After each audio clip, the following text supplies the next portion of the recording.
In the previous part of the story, we saw Arthur survive that explosion at the petrol pump. But was he able to return to a semblance of normalcy? Did he find solace in the mundane routines of daily life? Or is he still ensnared in the web of violence? In today's tale, we will uncover the truth about Arthur's fate. Has he truly reformed? Or does the shadow of his past habits still loom over his life? Hello friends, welcome to the thriller's world. After his last mission, Arthur is living peacefully in Rio de Janeiro, Brazil. In fact, after Arthur's last mission, people thought he was dead. So Arthur pretended to be deceased and started living in Rio under a false identity. One day, while Arthur was sitting in a restaurant, leisurely drinking a beer, a girl named Renee approached him, sat at his table, and said, "I know who you are." She then showed him the footage of the petrol pump explosion. Arthur listened to her attentively. Renee then said, "I work for a very influential person, and he wants you to kill his 3 enemies and make their deaths look like accidents." She also threatened Arthur, "If you don't do my boss's job, then my boss will inform your enemies that you are still alive." Hearing this, Arthur tells her that he wants to make a phone call, but instead of calling, he starts taking pictures of Renee with his phone, which makes Renee quickly pull out her gun. However, Arthur pins her down with the table and tries to escape. Seeing this, Renee's men present there attack Arthur. Then Arthur uses his combat skills to fight them all, and runs to the roof of an aerial tram. Renee and her men also enter the tram and start shooting at Arthur from inside. At that moment, Arthur's eyes fall on a nearby hang glider, so he quickly jumps onto the hang glider and escapes. In the evening, Arthur goes to his boat and sees that some people are searching it. So he uses his remote control to activate the bomb on the boat, causing it to explode and killing everyone on the boat. In fact, Arthur had placed the bomb on his boat for such emergencies, so he could destroy all evidence by causing an explosion. After that, Arthur goes to an old container, where he had hidden his weapons, money, passport, and other items. Arthur first does some research on his laptop using the picture of Renee. Then he burns his old passport and takes another one, heading to southern Thailand, where he meets his old friend May. May gives Arthur the key to his house and tells Arthur to rest before leaving. Arthur then goes inside the house, retrieves a trunk from under the floor, which he had hidden long ago. From the trunk, he takes out a gun and some other items. After that, he finds information about Renee on his laptop. He learns that Renee works for a person named Ria Crane, and Arthur knows very well that Crane is a very dangerous person. The next day, a girl named Gina comes to May and asks, "Do you have a first aid kit?" May notices some bruises on the girl's wrist and asks, "Do you need any help?" Gina refuses to accept help and takes the first aid box before leaving. At night, May sees that Gina's boyfriend Frank has beaten her badly. So May quickly goes to Arthur and asks him to help Gina. Arthur initially refuses, but May has done many favors for Arthur, so he agrees and goes to Frank's boat to save Gina. Upon arrival, he forbids Frank from hitting Gina, but Frank attacks him. In self-defense, Arthur strikes Frank. Frank suffers a head injury and dies. Seeing this, Gina faints. May arrives with a boat. Arthur tells May to take Gina to the shore. Then Arthur searches the boat. Looking around, he finds a gun, Gina's passport, and her phone. On the phone, Arthur sees his own picture. Seeing this, Arthur becomes very angry. Then Arthur causes an explosion on the boat to destroy all evidence and returns to the shore. Here, Arthur points a gun at Gina and asks, "Do you work for Crane?" Gina doesn't answer him, but instead engages in a physical struggle with Arthur. Arthur easily overpowers her and tells her, "Your tactics won't work on me, so if you want to save your life, tell me the truth." Frightened, Gina starts to tell Arthur the truth. She says, "Crane sent me here, but I don't work for him." Here, Arthur learns that Crane is blackmailing Gina and forcing her to do his bidding. Crane's plan was for Gina to pretend to be Frank's wife, and when Frank beat her, Arthur's attention would be drawn to Gina. Gina would attract Arthur so that he would come to save her, and then Gina would trap Arthur in her love. After that, Gina would call Crane and inform him about Arthur. But now that Arthur knows everything, he tells Gina, "I will decide when you will call Crane." The next day, Arthur learns that Gina is a member of a hope shelter group that teaches children in Cambodia. Then, while they were on the beach, Arthur asks Gina, "What is Crane blackmailing you about?" Gina replies, "I used to run a shelter for victims of human trafficking. But a few weeks ago, one of our shelter workers suddenly went missing, and 2 days later, someone left his body at my house gate.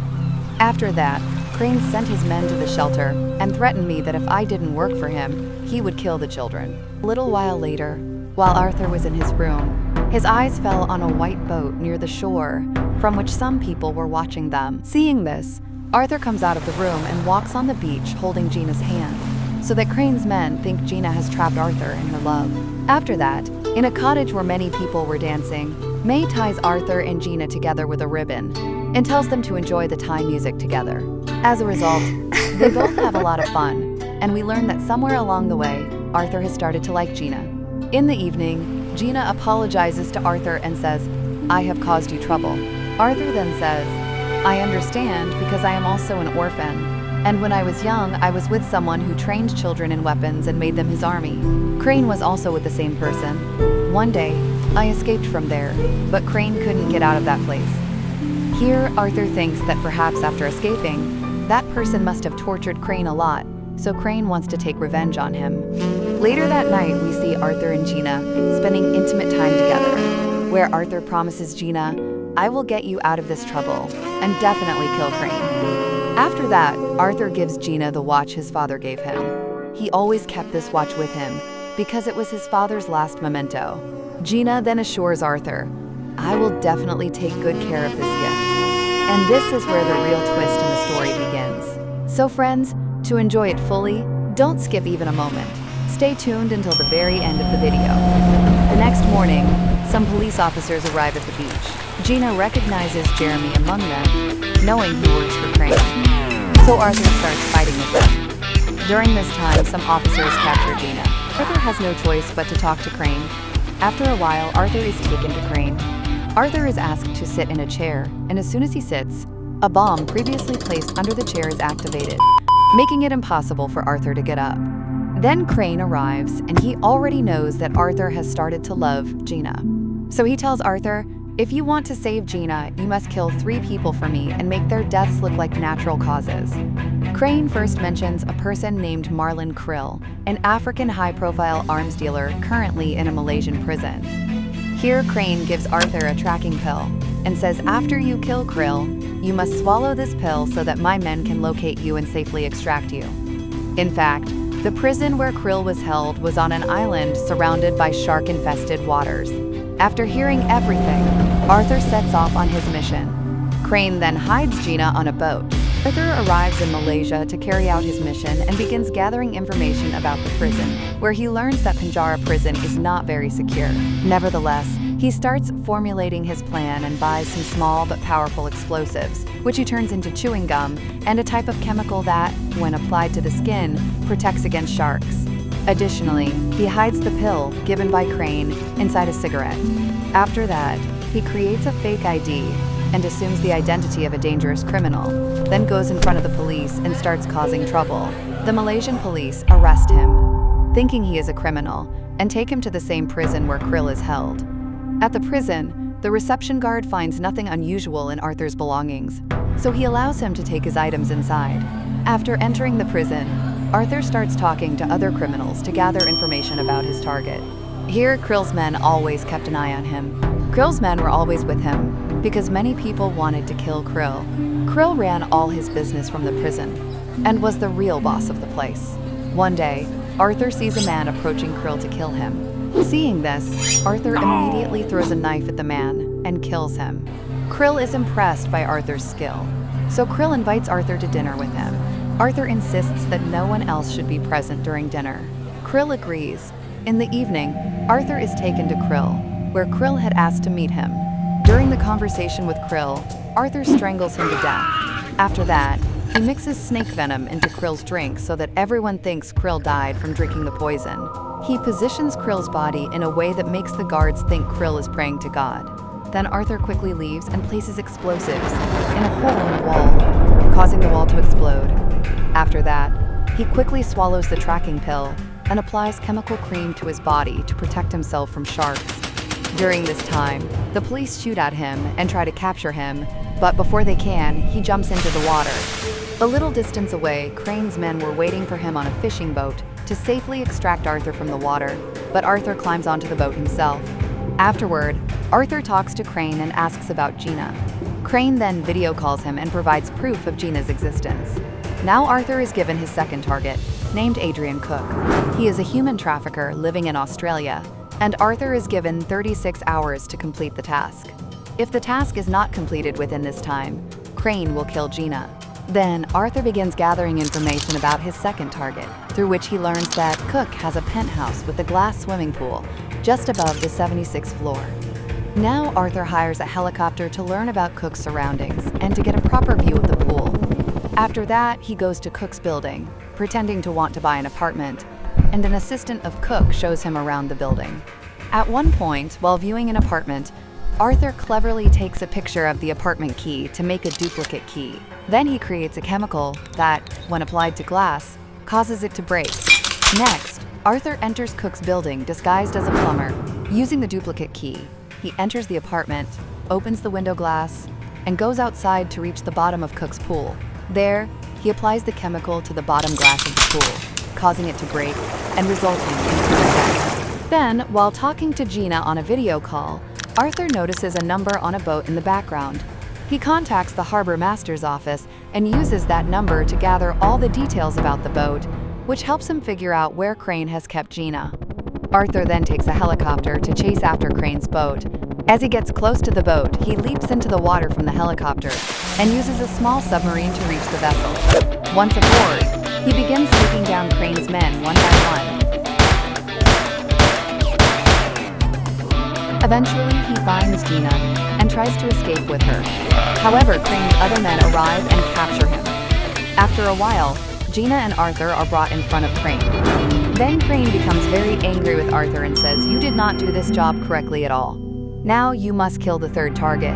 And if you cannot kill this target, I will kill Gina." Arthur then kills some of Crane's men and escapes, using the small submersible hidden under the boat. Crane then informs Arthur about his third target, named Max Adams, an American arms dealer. Max was in the city of Varna, Bulgaria at that time. Upon learning this, Arthur arrives in Varna. He begins gathering information about Max and learns that Max's house contains a lot of wealth and the most dangerous weapons in the world. Arthur realizes that Crane wants to kill Max to take his place and become the most powerful person. Anyway, Arthur begins his mission.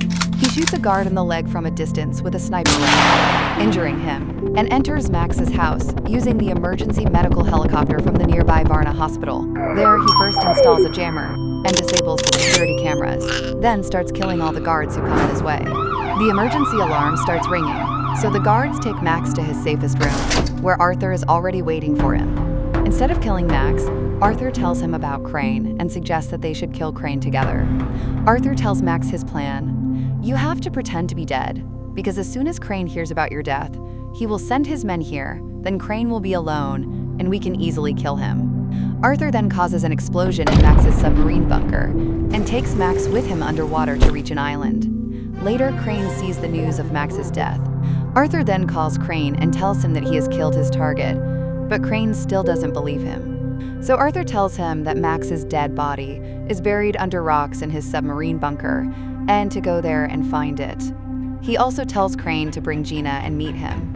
Crane then tells Jeremy to take his men and find Max's body and also to kill Arthur. But before Crane's men arrive, Arthur goes there and sets up many death traps for Crane's men.